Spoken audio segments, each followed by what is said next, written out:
Hello guys, welcome to my channel right somewhere. ఎక్కడ చూసినా బుజ్జి బుజ్జి బుజ్జి మీరు చూస్తూ ఉంటారు. ఇప్పుడైతే ట్రెండింగ్లో ఉంది ఆ కార్ అనేది. కారు గురించి తెలియని వాళ్ళకి వీడియో ఇస్తున్నాం.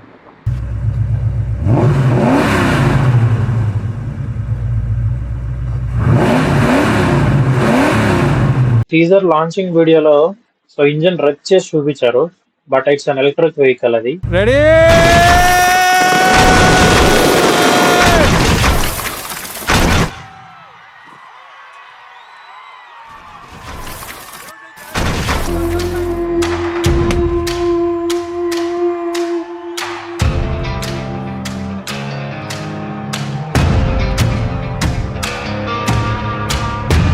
That's an entry. ఎస్, చూసారు కదా టీజర్.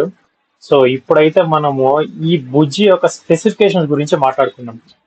మెయిన్ గా వస్తే మాత్రం అబౌట్ ది వీల్స్ అనమాట. వీల్స్ అనేది కంప్లీట్లీ హబ్లెస్ వీల్స్. మనం నార్మల్ గా యూజ్ చేసే వీల్స్ మాదిరిగా అయితే ఉండదు. పోక్స్ కానీ ఇలాంటి అలా వీల్స్ కానీ ఉండవు. కంప్లీట్లీ హబ్లెస్. హబ్లెస్ గురించి మీకు తెలియకపోతే లెట్ మీ ఎక్స్ప్లెయిన్. వీల్స్ అనేది మాత్రం very simple concept, but execution part వచ్చేంత వరకు execution is a very difficult. It is an engineering challenging concept. Concept వచ్చేసి very simple. Two layers of circular objects మధ్యలో బాల్ బేరింగ్స్ ఉంటాయి. Inner circular object కి car కానీ ఆర్ఎల్స్ bike కానీ swing arm attach చేసి ఉంటారు. అవుటర్ వీల్ కి అనేది టైర్ అనేది ఫిక్స్ అయి ఉంటుంది. ఈ సర్క్యులర్ ఆబ్జెక్ట్ వచ్చి ఇన్నర్ లేయర్ అనుకోండి. ఆ టూత్ పిక్స్ పైన వచ్చేసి బాల్ బేరింగ్స్ అనమాట. దాని పైన ఇంకొక లేయర్ అనేది మనం అటాచ్ చేస్తున్నాం. Which is an outer wheel. దానిపైన మనకి టైర్ అనేది ఫిక్స్ అయి ఉంటుంది. ఇంటర్నలీ మనం లోపల ఉన్న వీల్ లాక్ చేసామంటే ఆటోమేటిక్ గా బయట ఉన్న వీల్ అనేది రొటేట్ అవుతుంది due to the bearings. Car విషయానికి వస్తే వీల్ అనేది 250 kgs ఉంటుంది అనమాట. Tyres are made by CEAT and totally engineered by the Mahindra company. It is coming with 34.5 inches. Literally 34.5 inches అంటే ఒక 6 feet మనిషికి ఆల్మోస్ట్ షోల్డర్ లెవెల్ హైట్ ఉంటాయి అనమాట టైర్ అని. వీల్ వచ్చేసి spherical wheel and spherical power output వచ్చేసి 94 kilowatt ఉంటుంది. And చెప్పా కదా ఇది already an electrical vehicle.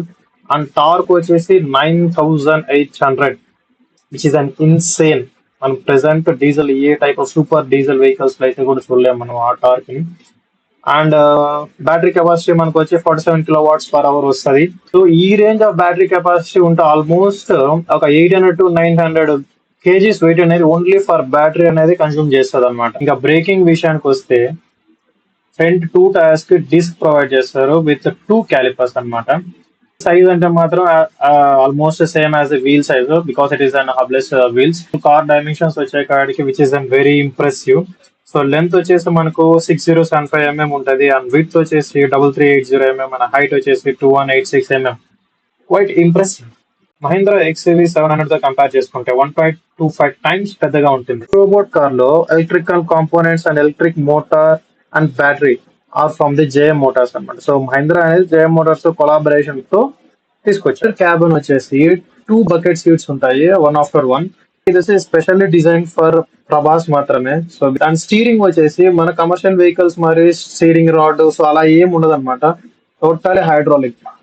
Steering wheel ఉంటది, బట్ బ్యాక్ పవర్డ్ వీల్ అనేది మూవ్ అవుతుంది అనమాట, which is through the hydraulics. Of design commercial vehicle లో పాసిబుల్ అంటే ఎస్ పాసిబుల్. మనకు ఆల్రెడీ యమహా నుంచి లాంచ్ అయిన యమహా నైకాన్ GT.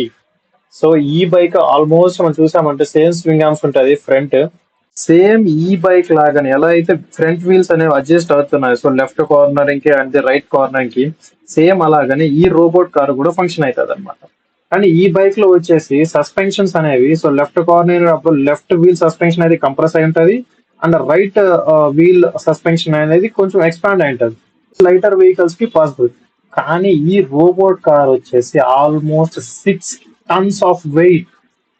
ఇలా సస్పెన్షన్స్ తో పని అవదు కాబట్టి 2 arms కి it is totally controlled by hydraulic. ఈ ఒక్కొక్క కంప్లీట్ ఆర్మ్ వెయిట్ అనేది మనకు 1 ton వస్తుంది. 2 arms almost 2 tons. Back wheel వచ్చేసి 2 dampers సపోర్ట్ చేస్తారు. 2 dampers and heavy coil spring అనమాట. ఈ total weight of back part వచ్చేసి 3 tons.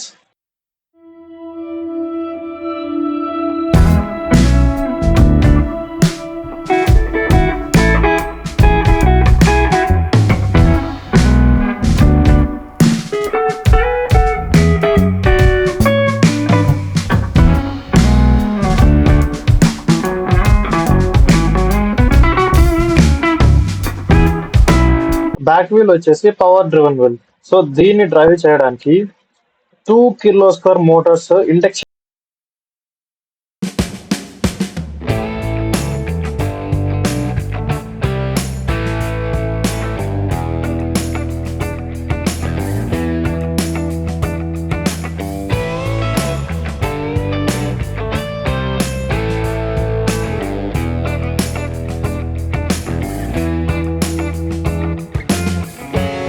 అందరి మైండ్ లో వచ్చే క్వశ్చన్ ఒకటే, ఆ రోబోట్ కార్ స్పీడ్ ఎంత, మాక్సిమం స్పీడ్ ఎంత వెళ్తుంది? సో ఒకటి గుర్తుపెట్టుకోండి, ఇది వచ్చి సో మూవీ కోసము ఒక కార్ అనేది బిల్డ్ చేస్తారు, రోబోటిక్ కార్ బిల్డ్ చేస్తారు, కానీ it is not for any commercial vehicles. So speed వచ్చి అన్నోన్. ఫైనల్లీ ఈ కార్ బిల్డ్ చేయడానికి అయిన కాస్ట్ ఎంత? మన ఇండియన్ రూపీస్ లో ఇట్స్ ఆల్మోస్ట్ 7 crore రూపీస్.